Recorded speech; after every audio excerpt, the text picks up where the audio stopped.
Hi guys, I have made my way to the industrial estate and Ashburton powder coating and sandblasting. Neil was the general manager here and I've had a really interesting wander around the facility here, mate. You've got a good looking bunch of blokes and they do a great job. What sort of products do people get powder coated? Right, well it's very full. We've got everything from, we get tables and chairs, we get gates, we get a lot of builders bringing flashings in for round windows, a lot of aluminium stripping, steel panels. Sometimes we got farms. We did one for a wee while ago. It was a farm sign, and we powder coated that for them.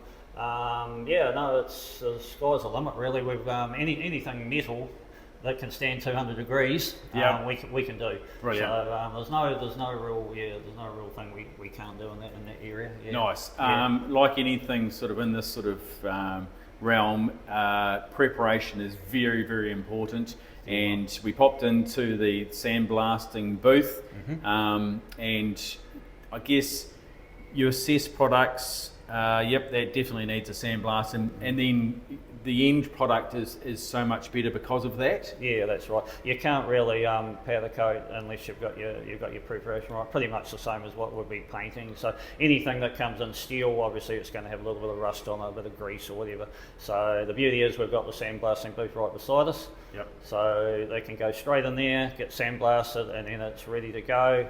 A slightly different process for alloy strips. They normally go into a bath, like an acid bath, and then a sort of a sticking bath as well, just to make sure there's no any little bit of grease or anything on them. They won't work. So so the preparation is key. That's the start of it, and then obviously the skill of the powder coaters after that is the next big thing. Talking about powder coating, you were telling me about some negative and positive charges, and that helps the coating to stick. That's right. We're going to get into a little bit of physics here. Yeah. So basically, the powder goes through a gun and it's blown through by air, and then as it comes out, it takes on a positive charge that the gun puts through it. And then we've got a negative charge on all the work, the steel or whatever we're doing.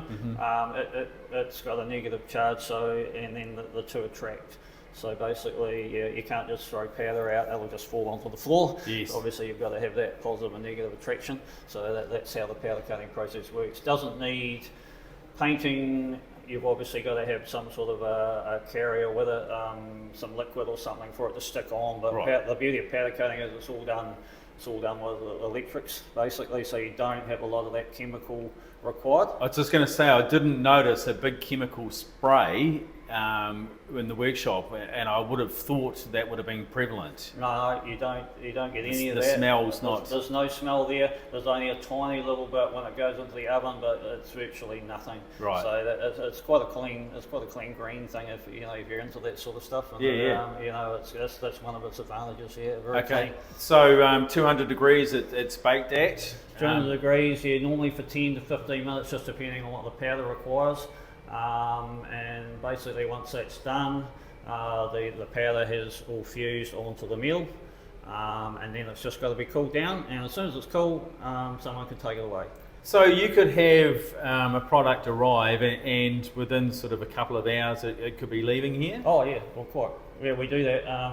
We do get urgent orders in here. Yep. And we try and work with people, and we had one actually yesterday that I think we took in about 2 o'clock, and he come and picked it up at 4 o'clock. Brilliant. Ready to go. Yeah. And it was, and it doesn't, it's ready to go on to whatever he wants. It's as hard as it's going to be. So yeah. And the finished product itself, it can actually hide a few imperfections. Yes, it can.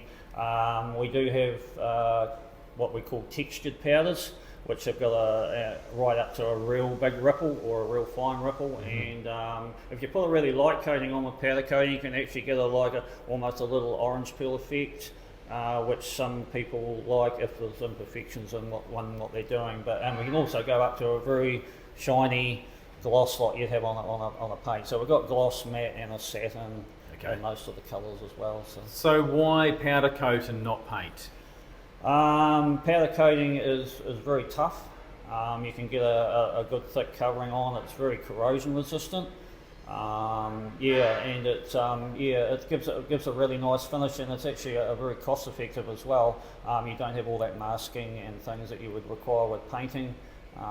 It's quite a cost-effective way of coating materials, really. Nice. And Lou, you talked about bringing products back to life and sort of recycling in a way. And I guess with a good powder coating job, it's going to add a whole lot of years to that product. Oh yeah, definitely. We do for outside work. We do have what we call a zinc powder coat that we put on first. It's a bit like a zinc coating, like you'd have a galvanising or something like that. So for that extra protection, usually for outside work, we put that on.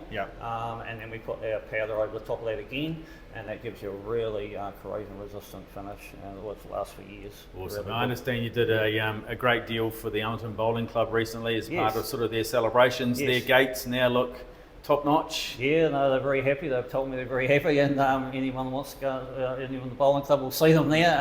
They're quite an elaborate gate. I think they were made back in about the 1920s or 30s, and they've obviously been coated and done and painted and all sorts. So we sandblasted that all back, and I think we had I think it was a satin black on that.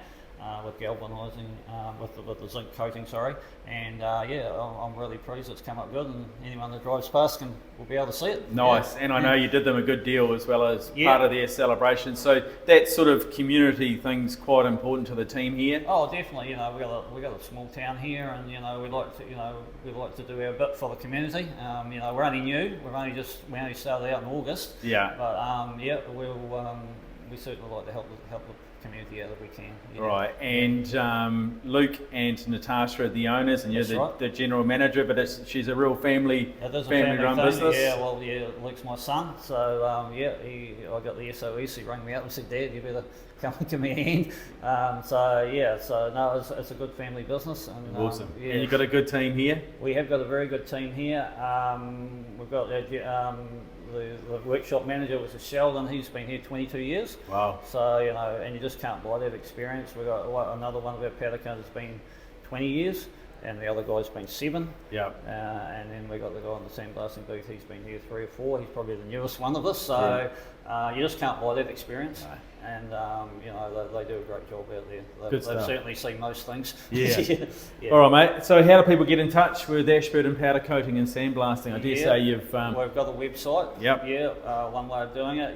We're on Facebook as well. Cool. So there's and we're advertising quite hard as well. So they should be able to find us. Good stuff. All right. So if you've got something and anything from a sort of a wrought iron seat outside that's seen better days, before you go chucking it out, think about it and think, ooh, could we bring that back to life? And I'm sure Neil and team here will be able to advise you, so get in touch. All right, pleasure to meet you, mate. Thanks very much for showing us around. Yeah, thank you, Phil.